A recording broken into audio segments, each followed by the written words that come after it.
It's a lifestyle upgrade that they justify with a business decision. Ladies and gentlemen, we have been cleared for takeoff. You are now flying high with Travis Lamance. What's happening? Welcome back, Flying High friends. Today we are going to be talking about buying jets. I got Mr. Chris hanging out with me. Got Dubb hanging out behind the camera over here. He's going to be whirling some questions our way and see if we can learn anything about this today. All right, here we go. So my first question is, when someone first calls you about buying a jet, what is it that has usually sparked that moment? Combination of things. Either an airline left them hanging and they're irate about commercial travel, or they got the opportunity to go on a ride with somebody in a private jet and they're like, this is pretty fucking cool. And they want to pursue it and see what's involved with it. Those are generally the top two things that I usually hear initially from someone on. So if someone decides to follow through with it, is it typically a business decision, a lifestyle upgrade, or more of a time-saving necessity? It's a lifestyle upgrade that they justify with a business decision.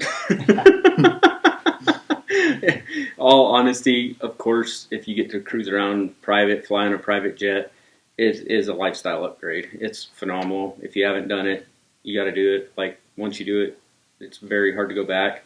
But in all reality, if they're a business owner or they're flying a bunch of their executives around, it is definitely a business multiplier. You can hit a lot more places. You can get face to face with people faster. You get big deals that pop up.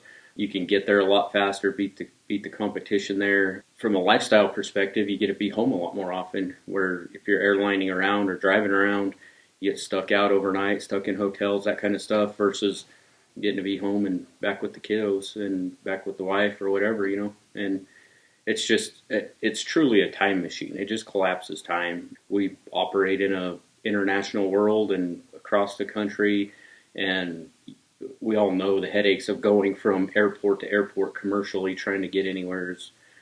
It's better than driving, but it's nowhere near as time saving as a jet is, as a personal jet is. And then if you have 4, 5, 6 people going, and you multiply that by days out of the office and overnights and all that kind of stuff, the efficiencies go up pretty rapidly. So when someone is considering buying a jet, what is the first question that they should ask themselves? The first question they should ask themselves is, how much do they value their time? The time is the driving factor on it. Of course, there's financial implications. It costs a lot of money. And then the second question is, who should I manage, or who should I buy the jet from, or how should I buy the jet?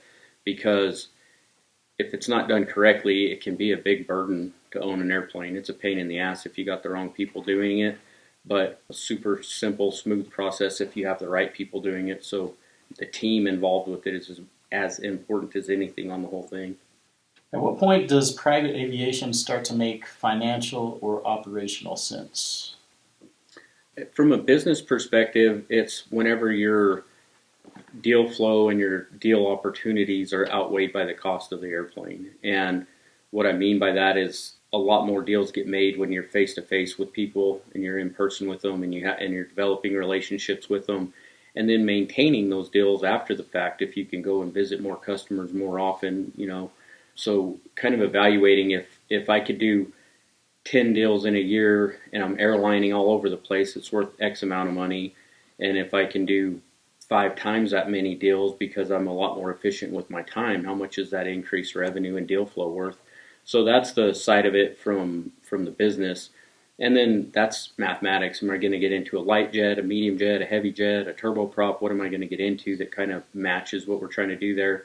And then secondary to that, if your business is doing great and you're making great money on the business, but you want to upgrade your personal time and availability, then there's that consideration on that side of it. So it's not always just what's going to grow the business. It's also what's going to improve your lifestyle while you're running the business. So when someone has been screwed over for that last time by whatever airline it was, when does it make sense to look at the chartering side of things rather than the buying? Generally speaking, everyone has their own circumstances around taxes and financial planning, but just strictly from aircraft operations side, if you're flying like 100, 125 hours or less privately per year, you should probably charter. you're probably going to be better off chartering in that time frame. And then once you get over that 125-ish mark, then it starts pretty rapidly making more sense to own your own airplane instead of chartering one. But we have a lot of owners in our network. They only personally fly their jet maybe 30, 40, 50 hours a year, and then they offset the cost through rev share on the charter. And then they still get the benefit of the depreciation on the aircraft and more control over the aircraft and that kind of stuff when they go that direction. So there's a pretty wide variable.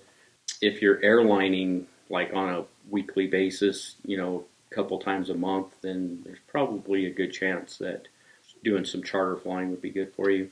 Also, if you're going by yourself, jumping on an airline and taking yourself out of the office for a couple days might make sense.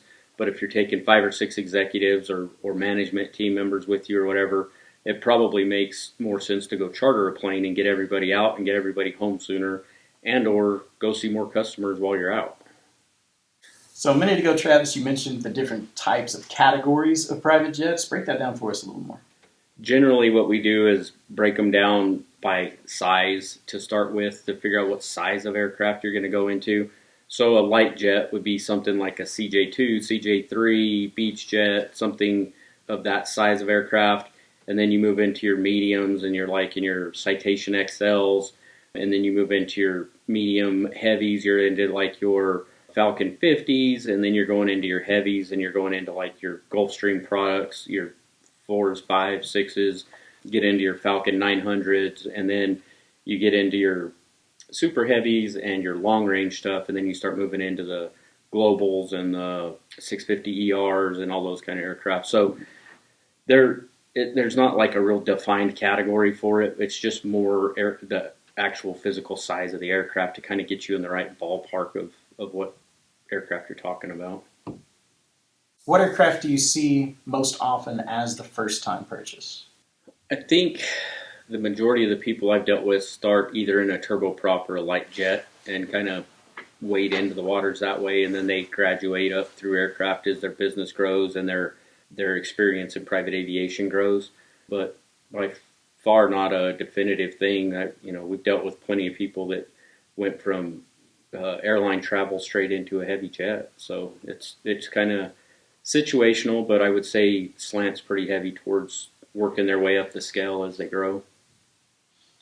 So, Chris, I know that you oversee a lot of the Haven brokerage services, and so let's say someone has made the decision, yes, I'm going to buy a jet.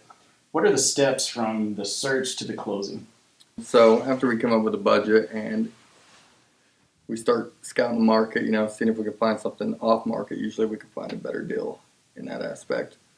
Make lists, present it to the buyers, of course, and let him kind of choose do's and don'ts of each, and then work up the deal on his end, get the LOI out. After we get the LOI out, I'll usually go up to the airplane and verify it's worth pursuing, kind of get that initial look through the logbooks, look over the airframe, and if it looks good, we'll go from there into a purchase agreement and start moving the aircraft into a pre-purchase. So while in pre-purchase, when we get that completed, as long as we don't find anything too catastrophic, usually there's a negotiation between the buyer and seller, which we're in the middle of, on what the buyer's responsible for and the seller's responsible for. Once we get that agreement done, the airplane gets fixed up, put back together, and then we go to the closing. Usually there's a flight right before the closing to make sure all the systems are working good, everything's there, and then money comes out of escrow, goes into the account, closing documents get signed, and the buyer gets to fly away in a new airplane, hopefully. So That's a good day. Yeah. I understand that there's always variances, et cetera, but what's kind of a ballpark idea on how long that process should take? On a good pre-purchase, and it all depends on the category of airplane, right? We can probably do a pre-purchase inspection on a King Air a lot quicker than we can on a Falcon 50 or, especially a Gulfstream. You get them into bigger, heavier jets. It's more invasive. But, on like a CJ model, if the engines are on engine program, and the airplane's relatively low time, let's say 4,000 hours or less, we can probably start to finish 3 weeks, 4 weeks. Probably a good relative ballpark. That's hustling, but it's doable. Very cool. Talk to us a little more about the pre-purchase inspection. So that is to protect our customer, the buyer. What we look for in that is corrosion history in the logbooks, damage history in the logbooks, anything that we can find, missing logbooks that can devalue the aircraft. And then we actually do a physical inspection of the aircraft, depending on the aircraft, bore scopes of the engines, make sure there's no high price items that are going to come right out of the gate. And then, of course, we break into the airframe and we're looking for corrosion, squawks, doing functional checks, and making sure that, make sure we get a good airplane for our buyer. That way he doesn't have unexpected expenses right after he finishes signing the agreement. So, have you ever been doing an inspection and found something like, oh my gosh, I'm so glad we found this, like that would have been catastrophic? We have. We have been in some of those pre-purchases where we found some good corrosion, and a lot of customers are very sensitive to that because that is an aircraft killer. If it's not treated right and if it gets bad enough, airplanes have scrapped out over it. So, what was that? Probably 2 months ago, we had one in pre-buy down in San Antonio that you went and looked at, and we said, we're out. And then, so after that, it all kind of ended, and we went and found him a different aircraft and got it checked out, and it was a great one, and he's super happy with it. Nailed it. So, Travis, talk to us a little bit about some of what some might call the hidden costs of ownership. Like, you have that price point of purchasing the jet, but then what does it take to upkeep one, all the different expenses tied to that? Well, a lot of people that are first-time aircraft buyers, they go into it having an experience of owning other types of equipment, trucks, heavy equipment. We deal with a lot of oil and gas people, so they're used to all the types of equipment that go around that, and you can get some really expensive equipment around there. But when it comes to an aircraft, the purchase price is that's kind of the price of entry. Once you own the aircraft, now you've got pilot salaries, insurance, hangar, fuel, maintenance, like the costs start racking up pretty quickly, and that's why it's really important to understand going into it with a budget what your hourly operating cost, or I like to break it down by cost per mile, because you can get an aircraft that is a little bit higher hourly cost, but it's a faster aircraft, so when you break it down to cost per mile, you wind up in a better spot. For example, you might be able to operate a CJ2 at a lower cost per hour than a King Air 200 because of the speed variance in it. But yeah, it's really important that you have a good operating budget in mind and figured out before you pull the trigger on the purchase. What's the most common mistake that people make when buying their first aircraft? They didn't buy it from me. Hey guys, we'll get back to the video in a sec, but first, quick question for you business owners and high achievers watching. When you're traveling around the country for deals, scaling teams, or managing stress, are you actually flying with a team that makes your life easier? Or are you dealing with scheduling headaches, surprise maintenance bills, and too many moving parts behind the scenes? Well, that's why today's sponsor, Haven Aviation Services Group, exists. Think of them as the safe haven of the sky. Haven is a vertically integrated aviation company, meaning they handle everything under one roof. From your private jet charters, aircraft management, brokerage, maintenance, avionics, and premium grade services at their FBO. For aircraft owners especially, this is the absolute real best value. Instead of juggling pilots, insurance, scheduling, maintenance, hangars, legal docs, Haven manages it all in one place. No guessing, no surprises, and no wondering why something suddenly costs six figures. Their entire focus is transparency, safety, and long-term planning. So you actually trust the people managing your aircraft and don't have to stress about it at all. So if you want an aviation partner that operates with the same discipline and results-driven mindset we talk about on the show, hit the link in the description to connect with Haven Aviation Services Group. Big thanks to Haven ASG for sponsoring today's video, and now let's get back to the show. I think I'm going to add a wah, wah, wah, wah in there. Well, I think a common mistake is people don't know what they don't know, right? And we've seen people purchase aircrafts with not having a support system behind them and a broker, people that know what they're doing. They get the buddy system going. This one seems like a good deal to them, and then they go buy it just on a limb. Well, then come to find out that airplane's overdue on multiple items. It's got damage history. Some of these logs are missing, and that great deal they had, first time it comes into maintenance, turns into a really bad deal for them. And the other one that I see a lot of is people get into the wrong airplane to begin with, even if it is a good one by luck, because their buddy bought this aircraft, so that's the one they want to go buy. Meanwhile, their mission profile is very different. So we spend a lot of time with them up front. Hey, where do you normally fly? How many people do you normally take? What's the length of your legs? Go through a bunch of questions with them and then advise them on, hey, this is a good airframe. The one you wanted, that's perfect. Or, hey, we don't recommend that airframe. We recommend something more like this to fit your needs better.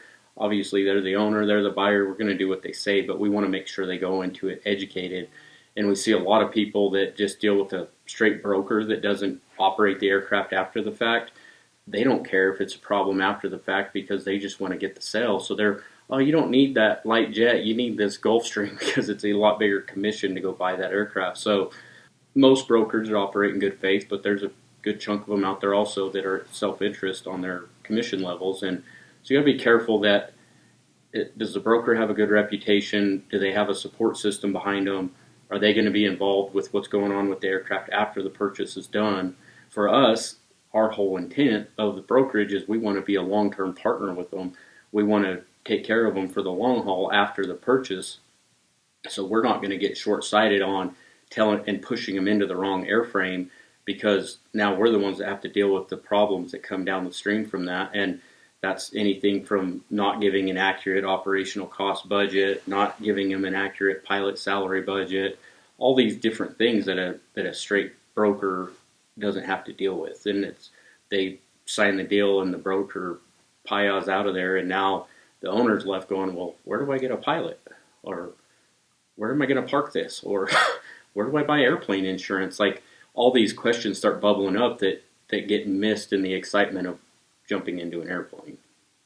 And that's really one of the things that sets Haven apart. So just break down for the people real quick all of the different services that you are able to provide under one roof and what makes choosing Haven as your brokerage provider make the most sense because of all the auxiliary.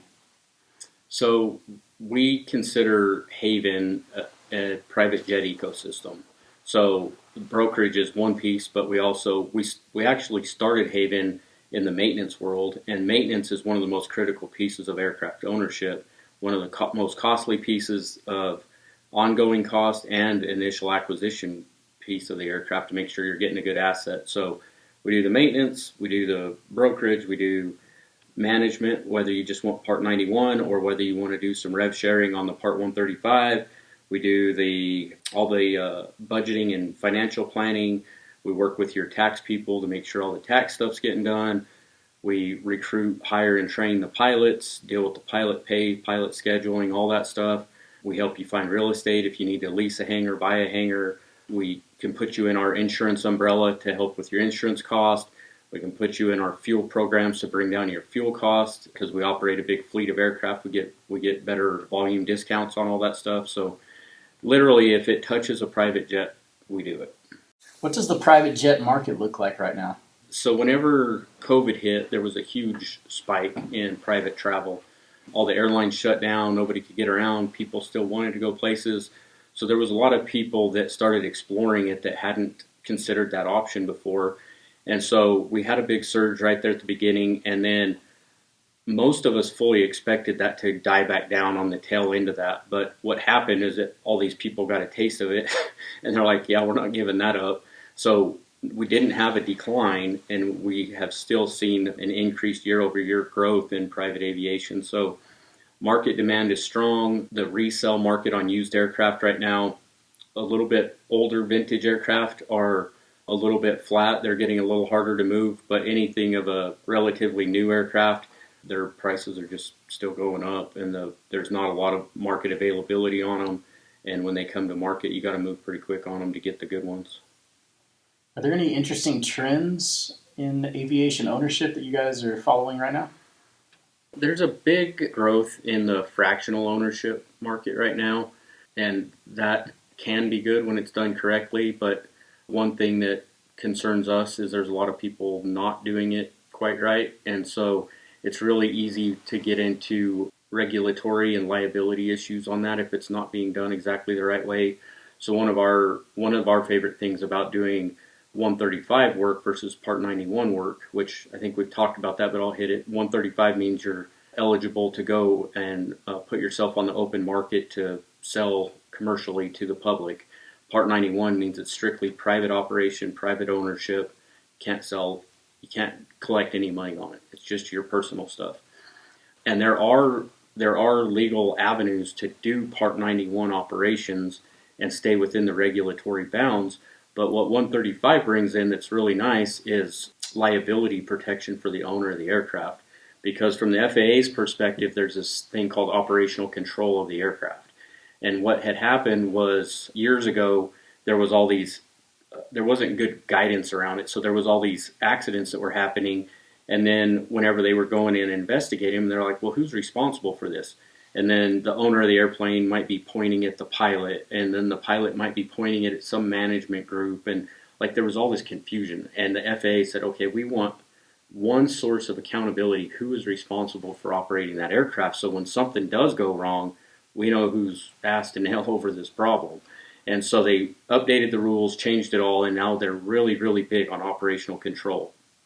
And so, generally speaking, even if, let's say, Chris owns the airplane, and he's flying it around Part 91, and we're operating it for him, Part 91, under a management agreement, he still can have some personal liability to anything that goes wrong on that airplane because he owns it and he's using it personally.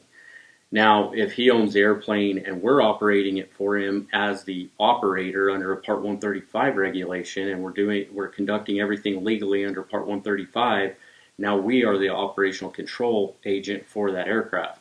And so it builds in some liability protection from his personal portfolio and his personal assets to have that kind of shield in there. So a lot of the ultra high net wealth people and very large corporations, they like having that firewall in there. And so a lot of them, even if they own the aircraft, they're still going to go do Part 135 because they want that shield in there. So we like that because it helps us provide an extra layer of protection for the owner. It helps us get away from all the gray matter in the Part 91 regulations regarding fractional ownership. But like NetJets is either the biggest they are the biggest operator private jets, and they do everything under fractional ownership. So it can be done at scale. There's another piece called Part 91K that gets into this whole fractional ownership thing. To me, when you go true Part 91K, you're 99.5% of the way to having a 135 anyway if you're doing it correctly. So it doesn't add a whole lot of cost to operate 135, but it brings a lot of clarity and benefits. So I want to hear from both of you on this next question, and it may be two different aircrafts. Can we answer at the same time? Answers, yes. And then we'll see how the subtitles work on YouTube. We need a buzzer for that. Dude, that'd be amazing. You can go first. Family Feud. Yes. Which jet is like your personal favorite as far as like anyone that's ever been created? And then what jet would you personally purchase? What's your dream jet at the current time? Like if I could just have any jet in the world, all costs aside. Yeah. I want an SR-71 Blackbird, man. I have no idea what that is, but he looks super happy. It's a military airplane that's not for civilian use. All the officially published land speed records is it. It's just hella cool. It's a badass piece of machinery. Would never be able to operate it privately. Anyway, so just Fantasyland. Ooh, that would be my dream right there. I've carried the desire to have a Citation 10 for a long time. Lots of cool things around them. I have a history with working on them, and so I've always thought those were really cool. The jet that I would prefer to own and fly myself and use personally is a Challenger 350. I was going to say Challenger myself. Nice. They're great. What is it about the Challenger that makes you love it? As a mechanic, they are great to work on. But if I had Challenger money, I probably wouldn't be doing the work myself. I probably would be doing the work Yes, myself. Yeah, so. You'd be out there Monday morning quarterbacking all the mechanics anyway. Yeah, let's put a little scratch resistant stuff on that paint, guys. You guys are getting a little close to my stuff here. Bro, top 40 under 40, man. Yeah, Or a Falcon. Yeah, I was going to say the Falcon 900 is right there neck and neck with it. I like the aesthetic look a little bit better of the Challenger 350, but a Falcon 900. Well, and as long as we're living in Fantasyland, we might as well go with like the 7X or They just debuted the brand new 10X, and that thing looks pretty phenomenal. So hard to go wrong once you're up in that category of airplane. Falcon looks better than the Challenger, guys. Not gonna lie. You like the Falcon? Oh yeah, the front window on it being right there in the center, and the way the wings dip down. Coming from The Falcon looks good. a Camry fan, that doesn't surprise me. Yeah. Haters gonna hate. It's all about the economical side, you know. Yeah. What's the favorite jet interior you've ever seen? I've seen some really cool interiors. There's been some really cool ones. I didn't see it in person. I just saw it in pictures because it's out there for sale right now. But there's a Gulfstream 4 that the inside of this thing looks like a 1920s train car. Dude, it's so crazy. Like all this like exotic skin leather and like I don't know how to explain it without looking at it, but I saw it listed on the market the other day, and someone posted it on Facebook, and everyone was hating on it, and I was like, dude, I love it. This is freaking so different and cool.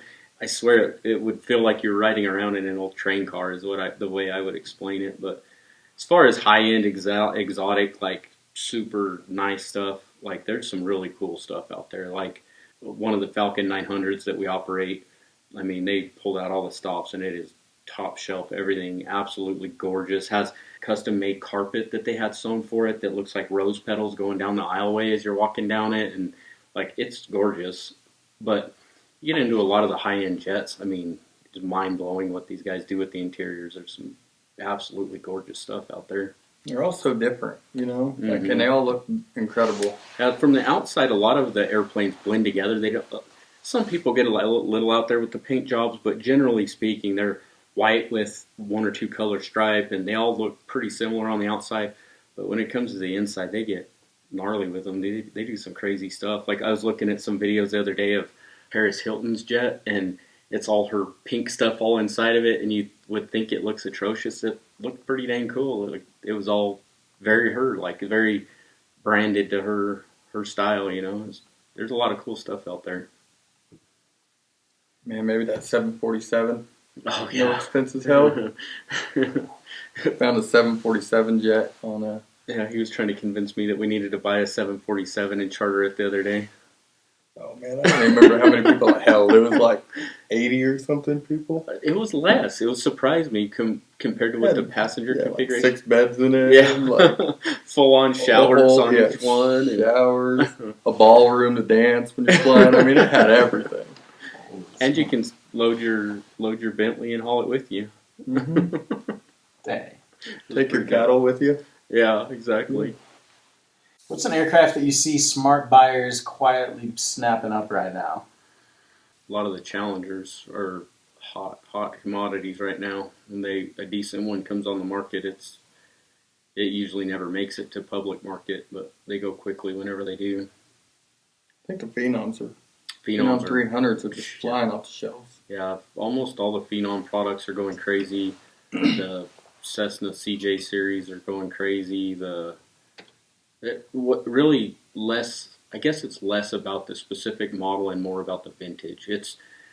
People are wanting aircraft less than 10 years old that are highly outfitted and programmed. Like people that are having to finance them. They're a lot friendlier for bank financing and that kind of stuff, and the reliability is still high, and operating costs are pretty predictable because they're programmed out and they're pretty new. So almost any quality jet sub 10 years old right now is a hot commodity because the OEMs have backlogs of deliveries for years to come. So if you need one right now, but you don't want something from 2001, you got to be watching that market pretty good to get a decent buy on a sub 10-year jet. Anything to add? Get that question out of here. What jet holds its value the best over time? Currently, similar vein, it's the highly outfitted, well-equipped, well-avionics programmed aircraft. So like the CJ series, it's got tap engine programs, has modern avionics in it. You can run pro parts on it through Textron. Those do well. The newer Challenger series are doing well. There again, it's Phenoms.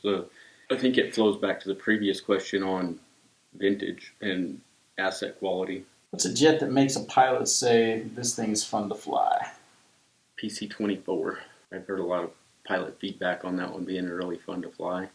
I think a lot of people like flying the Falcon stuff. The pilots that get into those seem to stick with them. I don't think I know an SR-22 pilot that doesn't enjoy flying an SR-22 though. I know that sounds a little bit weird to say, but All the Cirrus owners they're kind of a unique little clan that they're loyalists. It's a good product, but the owners get very very passionate about them. As a top 40 under 40, Chris, which jet do mechanics say is the easiest to maintain? CJs. I hear a lot. I mean, they are kind of easy. Yeah. All right. So a lot of people assume only billionaires own private jets. Is this true, or is the ownership profile more diverse than people think?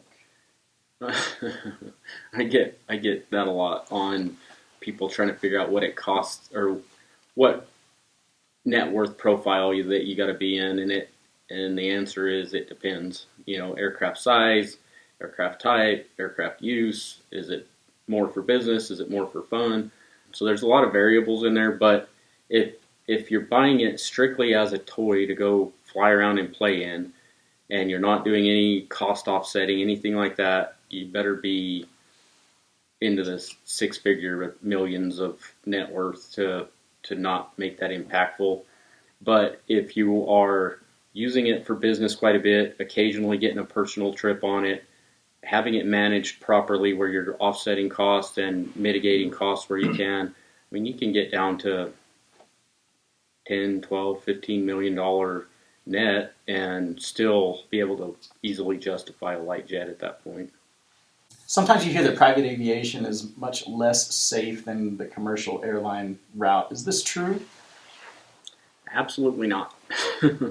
Not even close. Private aviation gets lumped in with general aviation a lot. So corporate private jets and the statistics, when some of that stuff gets thrown out there, they also are lumping in crop dusters and single engine piston airplanes and all that kind of stuff. Those ones do have a higher accident profile. So you pull those ones out and you look just at jets. Now your safety profile gets a lot closer to commercial airlines, but it is still less safe at that point according to the statistics.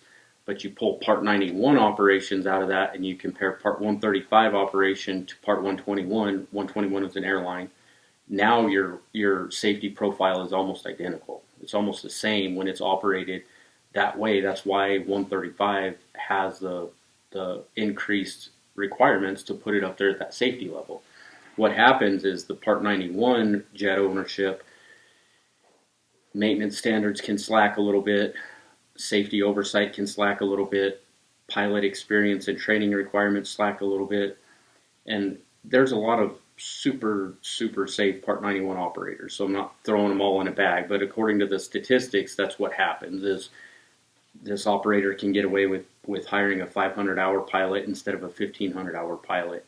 He can get away with sending them to school once every couple of years after their type rating, where we have to have them doing a check ride every 6 months. It's just these small little things that turn into accidents over time, and you get into owner-flown aircraft. There again, lots of really safe owner-flown aircraft, but there's also a segment of them where that's not their primary gig. They just like to do it, so they do it, but now they're not proficient because they're not doing it all the time. For me, I wouldn't make a very good private owner operator pilot because I'm going to be thinking about 400 other things while I'm flying instead of solely focused on the job at hand of flying that aircraft. So lots of variables that go into it, but when you break it all down by data, 135 jet operations is right there neck and neck with 121 operations, and then as you go down that profile, your risk profile goes up. What's a myth about private jet ownership that you wish people would stop believing? The availability at what income level or company size, I think, gets a lot of misconceptions. I think people feel like you have to be a Elon Musk of the world to make it work. And when it's done correctly, you can make it a lot more economical than that, and get into it a lot sooner in your growth, your financial journey than you think you can. It all comes down to how you operate it, how you manage cost, what partners you're working with. But I think people should check into it as an option earlier in their journey than they typically do. All right, gentlemen, and perhaps the most important question of them all: if someone's ready to pull the trigger and make that private jet purchase, what do they need to do? Well, if they're ready, definitely give us a call, shoot us an email. But I would even add to that, if you're even curious, could I afford this? Could this make sense for me? Is this a good idea for me? Reach out. We're not going to charge you nothing to consult with you on it a little bit, give you a little direction, tell you if you're in the realm of where you need to be. We want the long-term relationship, so we're not afraid to tell you if it's premature or not a good fit for you right now, but we can help you set expectations on when it will be if it's not right now.